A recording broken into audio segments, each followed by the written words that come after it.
And yes, we're in a series, Miracles Happen Here. It's on the screen, and in case you forget, it's on my t-shirt as well. Just wanted to have all that subliminal advertising to you that miracles happen here.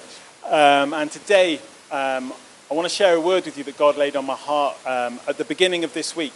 And it's a word that I've wrestled with God with. I don't know if God's ever told you to do something, say something, and you're like, I don't really think I want to do that, or I don't think that's the direction I want to go. And God keeps saying, no, that's what you need to do. That's the way you need to go. And that's what has happened this week. I was like, God, I don't know if I can preach on this. I don't know if I can speak on this in this season. But this is the direction he wanted me to go. So here we are. But I don't know if have you ever been on a journey where you're not in control? Where maybe someone else is driving and you've just got to put up with however they're driving and the route they want to go on. Yeah, it's not nice, is it? Last year, went back to the UK. Me and Luke went back to our men's conference, and I asked for a lift with a friend of ours, really great guy, and he said, yeah, I'll give you a lift. I forgot that he drives at about 150 miles an hour everywhere he goes. He doesn't have a third gear in his car, so he's either in second or fourth. He's got no middle ground, so we were taking all these different routes in a crazy way, and I'm not a great passenger. I'd much rather be the one in control. But, you know, when you're not in control, it's horrible sometimes, isn't it? You're like, I don't know. It's unnerving. It's like, I wish I was the one in control. And kind of what I want to speak about today speaks into that a little bit, and it talks about the waiting time and the times when we're not really in control and we're not being able to steer things as maybe we hoped, we wished, we planned. And that's kind of the season we're in a little bit as a church right now. We stepped out, as we felt God was saying, to leave the other venue into this venue, and then we find out we can't stay here, and it's like, God, this wasn't in the plan. This isn't what we wanted. This isn't what I thought was going to happen. God, you're in control, but I kind of wish I was in control and I could take matters into my own hands and fix things. But there's something about trusting God while we're waiting on his provision. And so today, the word that God wanted me to share about was the miracle of provision. And when it looks like we don't have provision of a building, it seems maybe a strange thing to talk about. But I want to talk about this subject in context of where we are as a church, as the church is the room. But actually, there's something about this word that's for every single person, because I believe whether you're in a season of waiting for provision right now or not, there will come a time in your life where you're in a moment where you're waiting on God for something, and it's not coming through as quickly as you want it to, or it's not coming through in the way you want it to. And that's really hard, isn't it? I'm not here to say that that's easy, but actually we're going to look at a story today that I think we can draw many lessons from, some good, some bad, and ways that we can behave and characteristics that we can take on in seasons like this, things that we should maybe look to avoid as well. And I really believe as we go through this transition and time of maybe a little bit uncertainty, that actually God is wanting to do something in each one of us. I believe he's wanting to do something in us as a church, but I believe there's something he wants to do in individuals in this church. I know coming off this series, our previous series was the Holy Spirit series, and we talked about who the Holy Spirit is and a lot about how he works. And I'll tell you something, in the last week I've relied more on the Holy Spirit than I think I ever have done before. I'm like, God, what's going on? What are you wanting to do in your church? And there's something of like the practical elements, and I was been going around looking at buildings, and come towards the end of the week and God just stopped me and he said, you're doing all the practical things, but actually there's a word that I want you to bring this weekend. And he stopped me in my tracks and stopped me looking and said, you need to prepare this word for this time, because I believe that there's an intimacy with God that's going to grow in each one of us if we allow it to happen. And so as I was preparing, God gave me the miracle of provision, and then he gave me the story of the Israelites in the wilderness. And for those of you who are familiar with the story, the Israelites spend 40 years in the wilderness. Now the good news is God did tell me that it's not going to be 40 years in the wilderness for us. That's not the lesson that we've got. But as I started to read that story and unpack it, I actually began to realize what God was saying, because there's lots of different people within that story and they behave in different ways. And we're going to look at some of those today. And I want to encourage us to not fall into some of the negative patterns that we see and the negative sort of thought processes that people have, but actually to focus on some of the positives that we see. Because It was a time of desperation for the people, and we're going to pick up on the story in just a moment, and we're going to read some scripture together. But just to give you a little bit of a backstory, if you're not fully familiar, the Israelites have been in slavery for 400 years in Egypt, pretty bad time. And through a selection of plagues that take place, and Moses going in and speaking to Pharaoh, eventually Pharaoh agrees to let the people go. And you may have heard this story where the Red Sea parts, the Israelites get through, the sea closes up, and the Egyptians are stuck on the other side, and they're through, they're in freedom, and as far as they're concerned, it's all going to be great now. We're out of slavery, we've gone to this new place, and everything's going to be good. And even as I was reading, that reminded me of the picture of us here. It's like, we weren't in slavery, it wasn't that bad, and God didn't send plagues. There's a few cockroaches, but he didn't send big plagues. And we stepped out of it and we thought, this is it. This is the new place. And actually, this isn't where it's going to be. And sometimes that's hard, isn't it? And I think the Israelites started battling this. So they go into this new place thinking, God, you've got us out. We're in the place that you want us to be. And suddenly it dawns on them, this isn't it. There's actually more of a journey to go on until we enter the promised land. And so we're going to look at a few of the characters in this story. We're going to actually start with the Israelites. And I've given them all titles. And the first is the complainers. I don't know if you've ever met people who just like to complain at anything and everything. You know, you go on TripAdvisor and you're looking for a hotel and they're like, there was one speck of dust on my light switch. I will never go back to this hotel. You're like, well, it's not the end of the world, is it? I'm not someone who particularly likes to complain. On Friday, went out for some food. I won't tell you which restaurant it was, but it was a restaurant in town, and the three of us all ordered the same thing, and it came to the table, and one by one we were eating it, and I was like, this doesn't taste very good. But I was like, maybe it's just my taste buds. And the other person was like, this doesn't taste good. The third person was like, it's a bit dry, but it's okay. And then they were like, no, this doesn't taste very good. And we had this discussion. We're paying for this food, and it really didn't taste very good. And we were having a discussion whether we should complain about it or whether we should just put up and eat it. Anyway, we decided to complain, and it turned out there was something wrong with the pancake mixture, and it wasn't just us. And they got us some fresh food. But it was interesting because other people were eating around the table, and they didn't complain. And we were watching them eat, and they were like... And they just went through the whole meal, and then at the end they said something. Now, as I say, I'm not one to complain. But sometimes it is the right to complain, it's right to say something. But the Israelites, they weren't really good complainers. They were just grumblers. They just weren't happy at anything. And we're going to read from Exodus 16. We're going to jump through quite a bit of the Old Testament today. Exodus 16, verses 1 to 3. And it says this, they set out from Elim, and all the congregation of the people of Israel came to the wilderness of Sin, which is between Elim and Sinai. On the 15th day of the second month, after they departed from the land of Egypt, and the whole congregation, all of the people of Israel, grumbled against Moses and Aaron in the wilderness. And the people of Israel said to them, would that we have died by the hand of the Lord in the land of Egypt, when we sat by the meat pots and ate bread to the full. For you have brought us out into this wilderness to kill off this whole assembly with hunger. Now just pause for a moment. They've been in slavery, like having to work as slaves, and they're stood there grumbling, saying, we would have rather be back there. In fact, they actually say, would that we have died by the hand of the Lord in Egypt. They're complaining, and so soon after the miracle has taken place. They're looking back at the negatives. They're looking back and focusing on maybe some of the positives they had. They're like, well, at least we had food. You know, we were slaves, but at least we had food.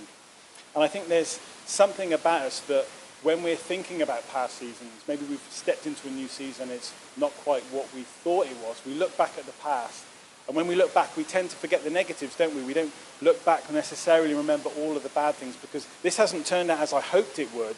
And actually, what I had before, maybe it wasn't that bad after all. Maybe being a slave wasn't as bad as I remember it. Maybe sitting with no AC at 4 o'clock in the afternoon, sweating ourselves till our clothes were soaked, wasn't so bad, was it, actually? But, you know, when you're in those situations, it's like, actually, what the Israelites failed to grasp is that actually God was doing a new thing. There was change occurring, and actually, Egypt was a really bad place for them. They should have been so grateful. They shouldn't be looking back and saying, oh, I wish we were back there. I wish actually that God had killed us back in Egypt. Wouldn't that be better than this? When you actually stop and think about it, that's a really bizarre mindset to have, isn't it? So in this season, are we going to be the ones who complain? Are we going to look back and say, oh, it wasn't that bad, was it, where we were? Or are we going to look ahead to what God has already said he has provided for us? But then we have the next group, the storytellers. These are the ones who talk of miracles. We heard last week Liliana done an incredible preach about generations and talking about, are we going to tell the next generation the miracles that we've seen? Are we going to pass on the baton, pass on the legacy of what we've seen, what we've heard, what's happened in our lives, what's happened above? Are we going to pass it on to the next generation? And there's a part of this story that I'd never noticed before until I read it this week. And it's a moment that Moses has with his father-in-law, Jethro, and it's in Exodus 18, and we're going to read verse 1, and then we're going to jump forward to verse 10 to 12. And it says this: Jethro, the priest of Midian, Moses' father-in-law, heard of all that had happened, that God had done for Moses and for Israel, his people, how the Lord had brought Israel out of Egypt. Jethro said, blessed be the Lord who has delivered you out of the hand of the Egyptians and out of the hand of Pharaoh, and has delivered the people from under the hand of the Egyptians. Now I know that the Lord is greater than all gods, because in this affair he dealt arrogantly with his people. And Jethro, Moses' father-in-law, brought a burnt offering and sacrifices to God. And Aaron came up with all the elders of Israel to eat bread with Moses' father-in-law, before God. We read there, Jethro draws closer to God because of the testimony and the story of what has happened. It's like because of what God did, because of how God brought you out of that slavery, how he brought you from under the hand of the Egyptians, it says there, now I know that the Lord is greater than all the other gods. Who is waiting for you to speak in the same way right now? In a way that talks of what has gone before, talks of the miracles that you've seen, that actually that people are going to come closer to God because you say, but yeah, he brought me out of this. I may not be at the promised land right now, but actually he brought me from this place, and his miracles have brought me to where I am right now. Be the one who tells the stories of goodness when you're waiting for the provision. That's quite hard, isn't it? When you're still waiting for something and it hasn't come. Sometimes it's hard to celebrate things, isn't it? Because you're waiting and you're desiring and you're wanting it. But actually there's something of still telling of the goodness of God. I know I'm still waiting. I know I'm not there.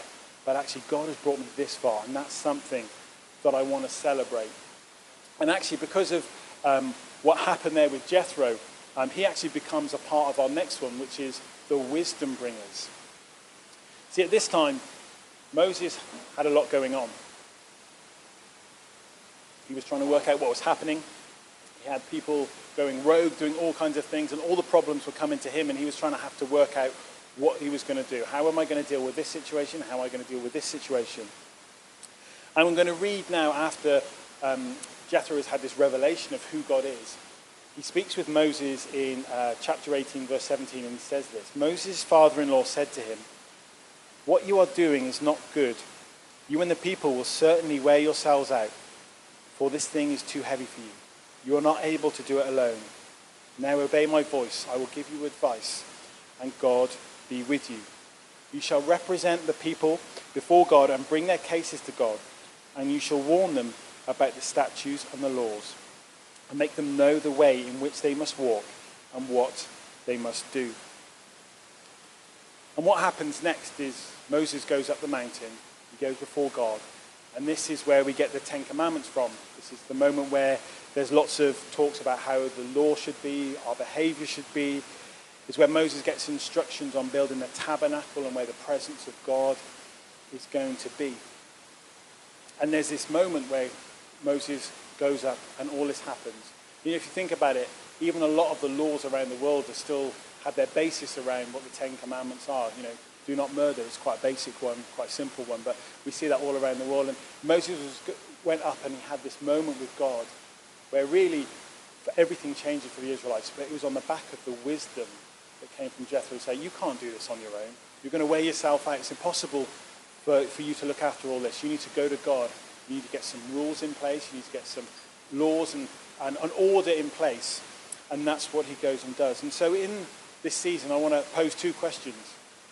If you're someone who's waiting for provision, and maybe you feel a little bit like Moses and you're looking for direction, you're like, God, where are you taking me? What are you wanting to do? Get people around you who are going to bring good wisdom. Listen to the right voices, people who are going to say, this is what you should do, and it's a good thing. Not necessarily the words that you want to hear, because sometimes what we want to hear isn't always what we need to hear.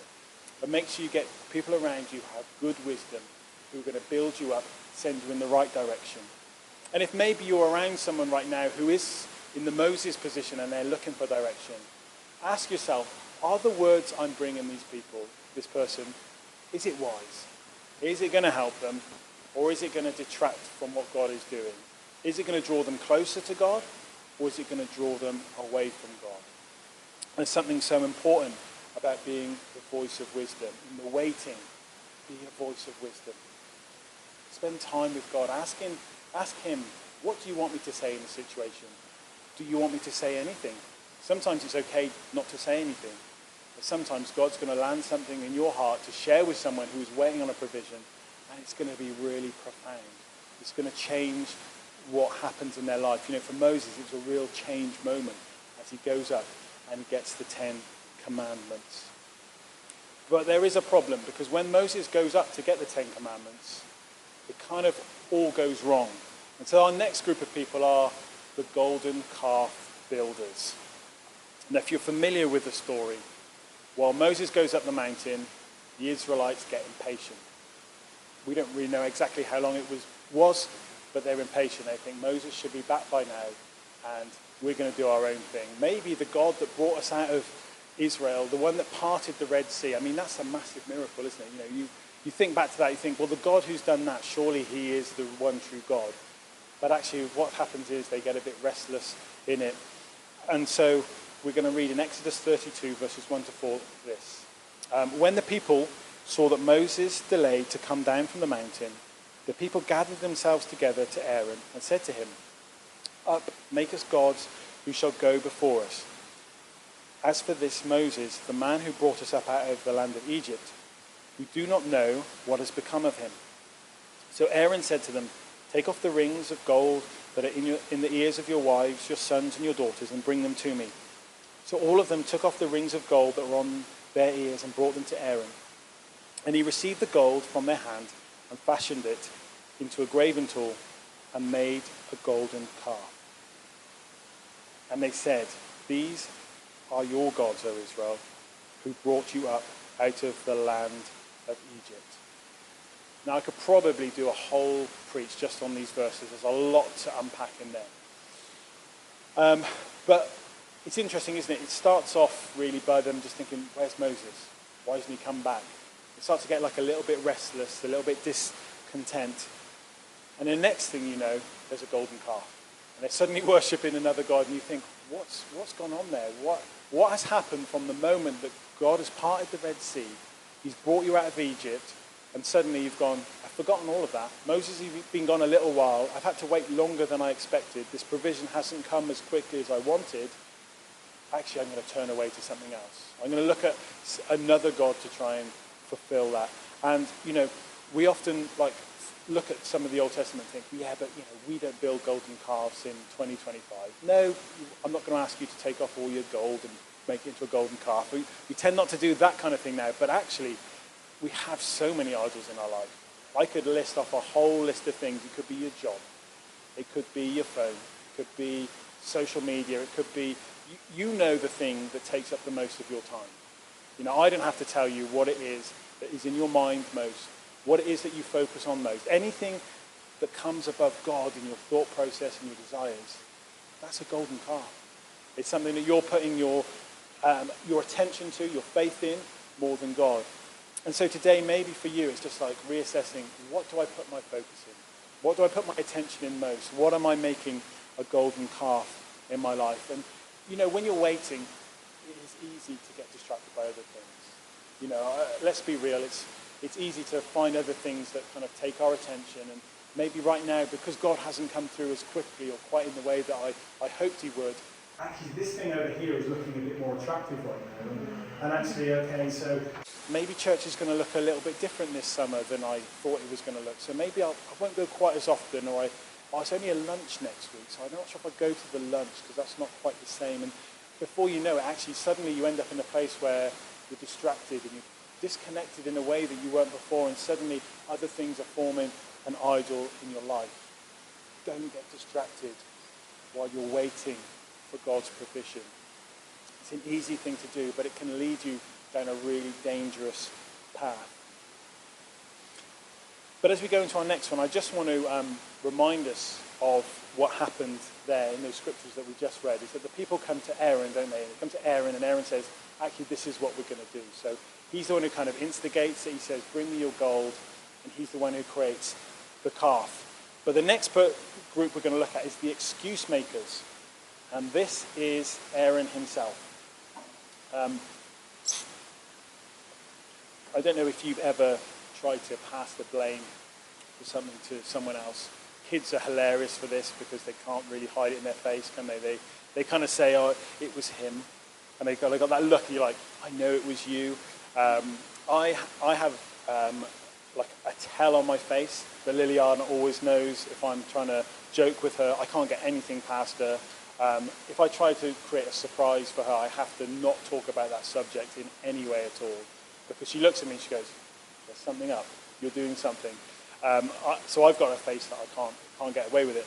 I might be able to get away with it with you if I'm trying to do a surprise, because you might not know me as well. But my wife, she knows me. Can't get anything past her. But we're going to read. So Moses comes back down the hill. He's had this time with God. And can you imagine? It's been a really profound time with God. He's there. God's been speaking to him. He must have been really charged up. Like, this is amazing. God's been speaking. He comes down. What's the first thing he sees? A golden calf. So he must have been thinking, guys, come on. Can't you remember anything that's happened? I go away for 5 minutes, probably a bit longer. I go away for 5 minutes, and this is what you do. And so he goes up to Aaron, and it's like, what's happened? How are we in this situation? And so in Exodus 32, verse 24, this is Aaron responding to Moses, and it says this. So I said to them, let any who have gold take it off. So they gave it to me, and I threw it in the fire, and out came this calf. I mean, I've heard some excuses in my life, but to turn around to Moses and say, we just put the gold in, and then this calf came out. That is a really poor excuse. He doesn't even say that I'm the one who suggested we should do this. He just says, like, we put all the gold in there, and then suddenly this calf came out, Moses. I don't know how this has happened. Sometimes when I read the Bible, I think I wonder if God put these kind of almost comedy moments in there. Because it's a pretty serious situation, but we can look at it and think, I would never do that, would I? Actually, we probably have all done something in a similar way in our time, haven't we? And there's a few angles to this as I was preparing. I was like, what is it about excuses in this season of waiting that we're going to have? And I think one of the things there is, like, Aaron made a mistake. When they came to him, he should never have said, let's make a golden calf. He should have said, okay, just remember what's already happened. Let's just wait for Moses. He's not gone away. He's gone to spend time with God. Let's remember that. Let's wait a little bit of time. But Aaron makes a mistake, and we end up with this golden calf. But at this point, if he had just turned around and said, hey, Moses, I'm sorry, bro. I got this wrong. I should have told him to wait, but we've got this golden calf. But no, what he says, he tries to palm it off on other people. He says, no, this just happened. It just fell out this way. And in a season of waiting, when we make mistakes, it's going to happen. Don't worry about it. We all make mistakes. Just take responsibility for your actions. Just own them. No one is expecting anybody to be perfect in this room. I don't expect any of you to be perfect. Please do not expect me to be perfect. I know I'm a pastor, and sometimes people think pastors never make mistakes, never do anything wrong. Just come and spend a day with me. I'll do something wrong. Because we're human, aren't we? We're not perfect. We're not supposed to be robotic. We're not supposed to get everything right. And when we do, just take responsibility. I wonder how different that would have been, that conversation, if Aaron had just said, I'm really sorry I got this wrong. But some of these groups we've gone through, some have been positive, some have been negative, and maybe we find ourselves in one group, multiple groups. But this final group that I'm going to share with us now, this is the group that I hope we can all be a part of, that we all step into in a season when we're waiting, and that is the God Trusters. As I was preparing this, coming up with different titles for these, I was thinking the God Trusters, that's a cool name. It's like a boy band name, isn't it? The God Trusters, a Christian boy band name. I'm going to trademark it. It's mine. I'm going to be the lead singer. But I think that's the group that we should all aim to be in. It's the God Trusters. And we've talked throughout this of how they come out of Egypt, the Israelites, and they were going to step into this promised land. It was going to be this beautiful land flowing with milk and honey. It was going to be the best place they'd ever seen, full of provision, beautiful. And this is kind of what all this has been aiming towards. This is where they're heading towards. And what Moses does in this point of time is he sends out 12 spies to go and have a look at this land. So they know it's there. We're like, let's go and have a look at it. Can we take it for our own? So he sends 12 spies out. They go and have a little look, and they're like, this place is incredible. Like, it is amazing. But actually, the problem is there's some giants there. And if we want it, we're going to have to battle them. And so they kind of have this discussion as the spies, and they come back, and they report to Moses, and they basically say, actually, although it's a nice place, it's too difficult. They're fearful, they're scared, and they don't want to go for it. And they say, no, let's not go there.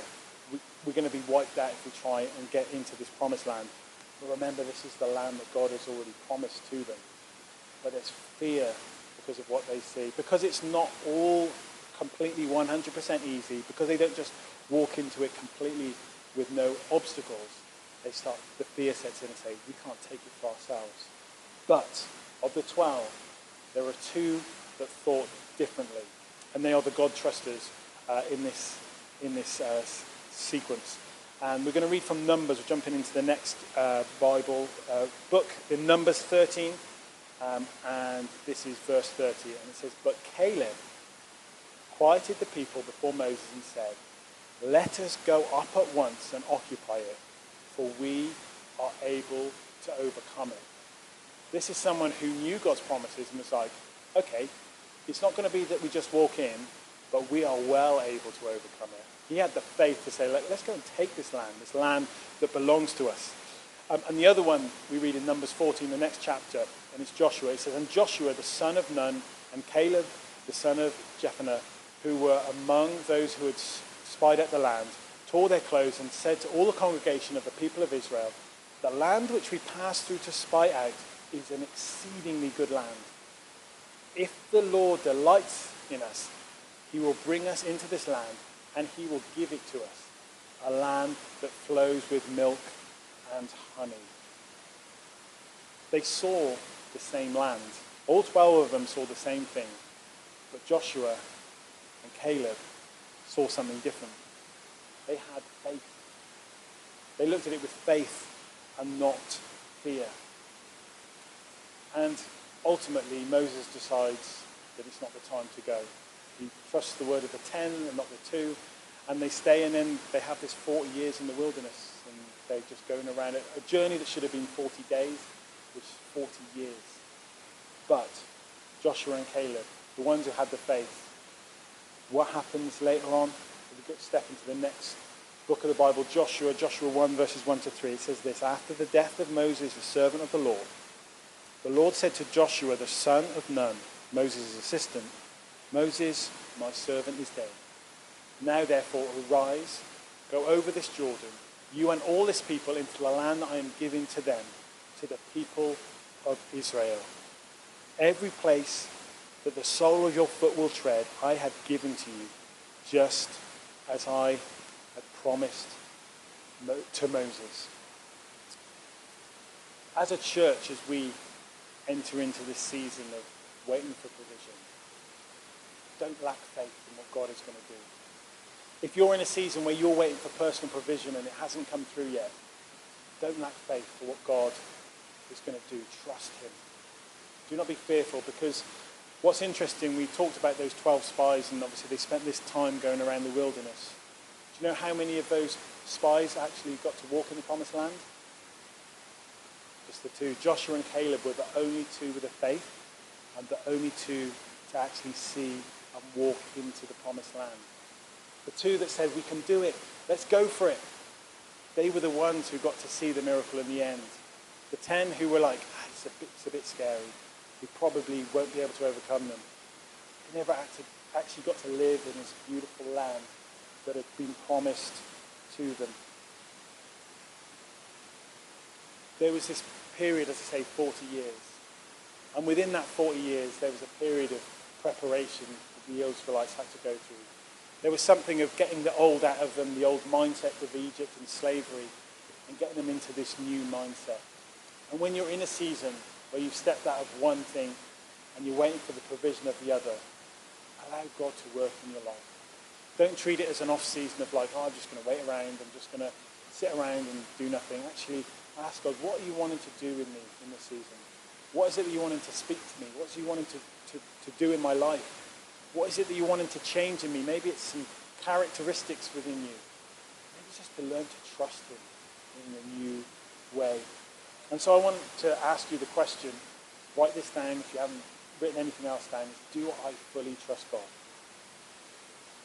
And what I mean by that is, do you have your own trust and faith in God?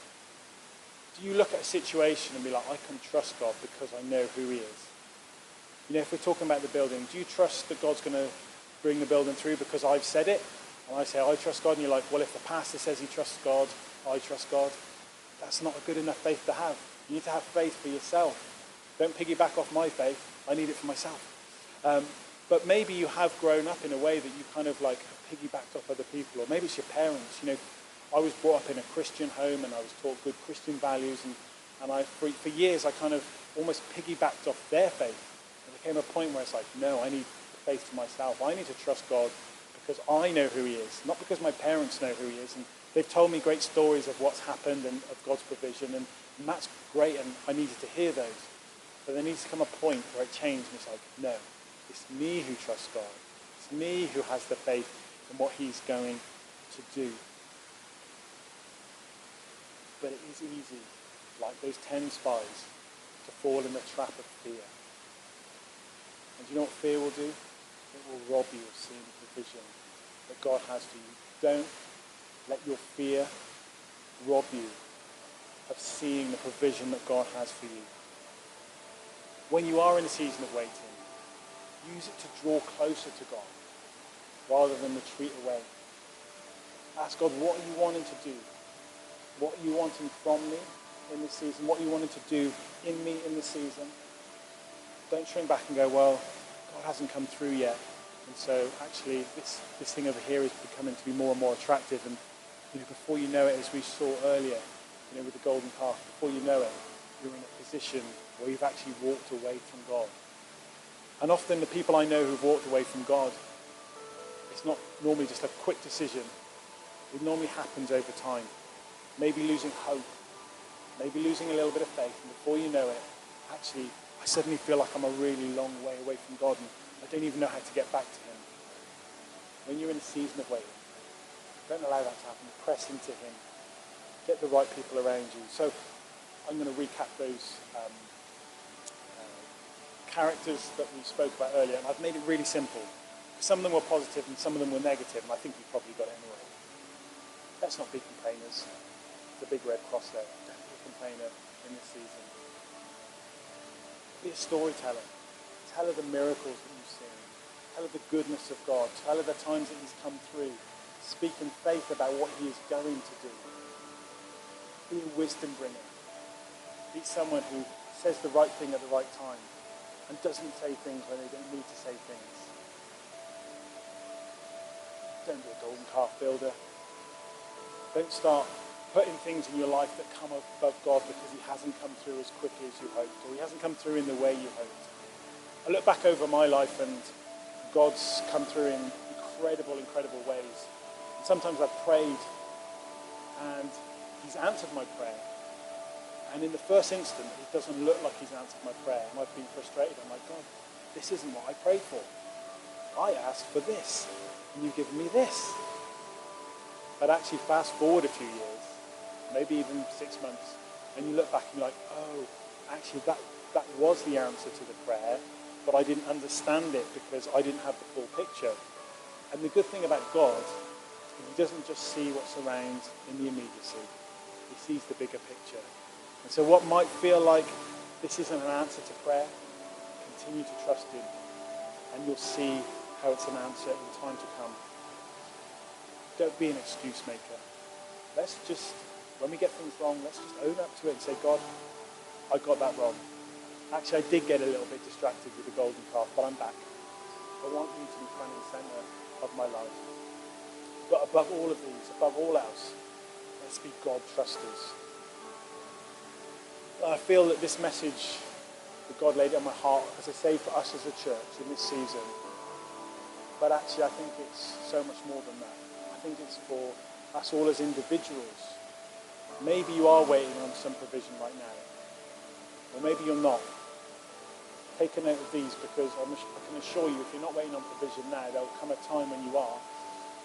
And these lessons are lessons that could maybe just keep you on the straight and narrow rather than falling away from God. Maybe it's a new home that you're waiting on, a job, a relationship. I know sometimes when you're waiting on these things, it's really hard, and maybe you start getting distracted by something else, but focus on God. Focus on what he is wanting to do. But there's one thing I haven't mentioned about this whole story, and maybe it's something that you're all familiar with.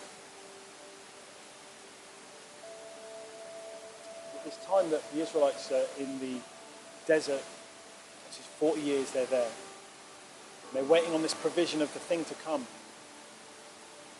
There's a provision that was happening daily that they weren't even grateful for. And that was that God was providing manna and quail, miraculously providing food every single day, fresh food for them to eat throughout that whole time. And I think because sometimes we get so focused on the big thing. It's like, God, that's where I want to be. That's where I know you've said that this is going to happen. But it hasn't happened yet. And we get so consumed with that thing that we forget to look around us and see all the little provisions that daily God is putting in our lives. The little miracles. I mean, food falling from heaven every single day isn't really a little miracle, is it? But it's just like, it's such a small thing compared to what is to come. But sometimes we lose sight of the little miracles that we have. You know, in this season as a church, I don't know where the next place is that we're going to meet like this and have church yet. But I know God does. And I'm grateful that we've had this for 2 weeks. I'm grateful that next week we're going to be able to gather together. We're going to be able to eat together. We're going to be able to have community, which is one of the things we love about our church, is that we get together and we get to know each other. In this season, let's focus on the little miracles that we get to have. When you're waiting on something, focus on the little miracles that are happening. Don't focus so much on the big, miraculous provision that you miss all the other miracles of provision in your life.